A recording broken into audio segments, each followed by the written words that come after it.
Students welcome to easy math for JEE. I am Ujjwal Kaushik your friend. जो भी students IIT JEE की preparation कर रहे हैं उनके लिए हमारा चैनल बहुत यूजफुल है। तो आज का क्वेश्चन है कॉम्प्लेक्स नंबर से the least positive integer n such that 2 iota की power n upon 1 minus iota की power n minus 2 is a positive integer.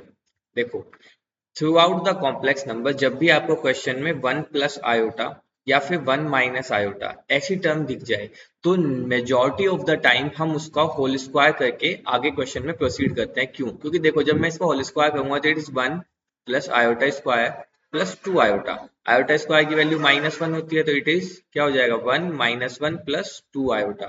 तो यहाँ से जो मुझे वैल्यू मिल जाएगी वो मिल जाएगी सिर्फ 2 आयोटा। तो ये सिर्फ एक सिंगल टर्म 2 आयोटा में चेंज हो जाएगा। ऐसे अगर 1 माइनस आयोटा का स्क्वायर दिया होता तो it will be convert into -2 iota. तो जब भी आपको कॉम्प्लेक्स नंबर में 1 प्लस आयोटा 1 माइनस आयोटा मिले, मेजोरिटी टाइम आप स्क्वायर की तरफ अपना पहला कदम बढ़ाइए। तो देखिए, यहाँ से मुझे गिवन है 2 आयोटा अपॉन 1 माइनस आयोटा की पावर n माइनस 2 और ऊपर गिवन है 2 आयोटा की पावर n। ठीक है, अब देखो, अगर मैं इसको लिख सकता हूँ 2 आयोटा की पावर n अपॉन, अब मैं इसको लिख सकता हूँ 1 माइनस आयोटा का स्क्वायर की पावर n माइनस 2/2। फाइन, ये मैंने लिख दिया यहाँ से। ये किस फॉर्मूले से लिखा मैंने? ये मैंने लिखा a की पावर m इंटू एन, जो होता है वो a की पावर m की पावर n होता है। तो मैंने क्या किया, पहले यहाँ पे 2 से मल्टीप्लाई किया और 2 से डिवाइड किया और 2 को m मान लिया और n को n-2/2। फाइन, तो यहाँ से देखो, अब ये आ जाएगा 2 आयोटा की पावर n अपॉन, अब इसको सोल्व करने पे क्या आएगा, -2 आयोटा की पावर n-2/2। अब देखो, ऊपर भी 2 आयोटा, नीचे भी -2 आयोटा। एक काम करो, आप इसका फिर से होल स्क्वायर कर दो। उससे क्या होगा, आयोटा की टर्म ही कैंसिल हो जाएगी, क्योंकि आयोटा स्क्वायर की वैल्यू हमें पता है। देखो, जब मैं ऊपर करूंगा तो इट विल बी 2 आयोटा का स्क्वायर की पावर n/2 और नीचे आएगा -2 आयोटा की पावर 2 की होल पावर n-2/4।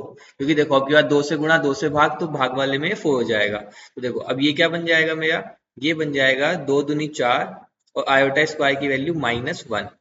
फाइन, की पावर n/2 अपॉन, नीचे क्या बन जाएगा फिर से 2 दूनी 4 और आयोटा स्क्वायर की वैल्यू -1 n-2/4। क्योंकि -2 था, इससे तो कोई दिक्कत नहीं होगी, स्क्वायर की टर्म में सिर्फ 2 आयोटा ही रह जाएगा।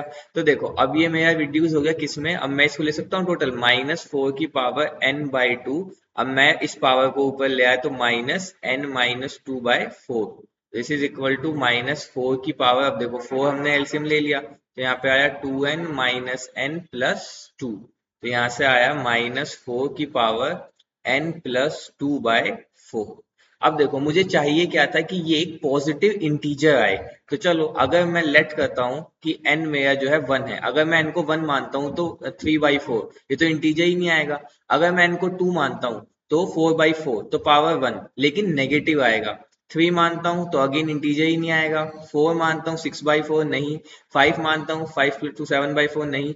6 मानता हूं तो जब मैं n को 6 सब्स्टिट्यूट करूंगा, देखो क्या आएगा, -4 की पावर 6 + 2 यानी कि 8/4, यानी कि -4 की पावर 2 और इसका स्क्वायर यानी कि 16। तो ये मेरा एक पॉजिटिव इंटीजर आया, किस वैल्यू के लिए, n=6 के लिए। तो जो इसका राइट आंसर होगा वो होगा 6। I hope you are able to understand the video. If you have any doubt you can ask to me into the comment box. Please subscribe the channel. Thank you very much.